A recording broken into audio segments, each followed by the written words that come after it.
আসসালামু আলাইকুম। আমাদের এক বন্ধুরাম ভাই, তার গার্লফ্রেন্ড এবার এসএসসি পরীক্ষা দিয়েছে।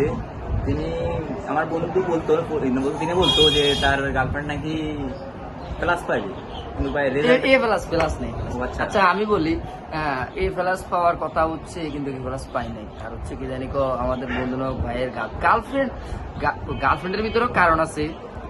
এখনো মেয়েটার পিছনে আজকে আমার বন্ধু কয়েক বছর যাবত ধরে হাবুডুবু খাচ্ছে। ওই মেয়েটা বলতেছে, আমি এই সিজিতে প্লাস পেয়ে তোমাকে নিয়ে আমি নেপাল যাব ট্যুরে।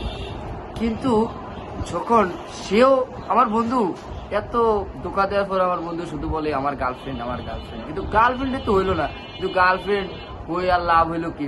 সে কি জানি কি প্লাস করে না, দুঃখজনক আজকে 2 দিন যাবত ধরে কাঁদতেছে। এখন আমরা মনে করছি, আমরা তার সাথে একটা চ্যালেঞ্জ দিচ্ছি যে প্লাস পাবেন। আমরা কি বলছি জানি, সে যদি প্লাস পাই তাহলে আমরা তাকে টিপ দিব, যদি না পাই তাহলে সে আমাদেরকে টিপ দিবে। কিন্তু কিন্তু সে টিপ দেওয়ার খবর নাই, আর বাজারও আসে না।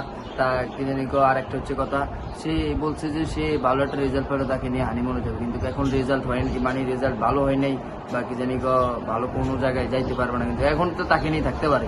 এটাও একটা কি জানি কো যুক্তির কথা। আপনি কি বলেন ভাই? ভাই আমি সহমত।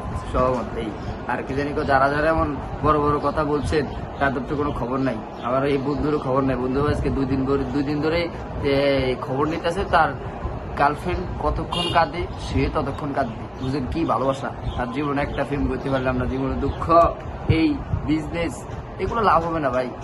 এগুলা আমাদের জন্য না, এগুলা হচ্ছে ওই যে যারা কিনা চুলে কালার করবে তাদের জন্য, ওই যে হিরোইনছি। এই বাকিটা বললাম না রে ভাই। আপনার জন্য বেস্ট অফ লাক। আপনি কি জানি সেরা ভাই, সেরা।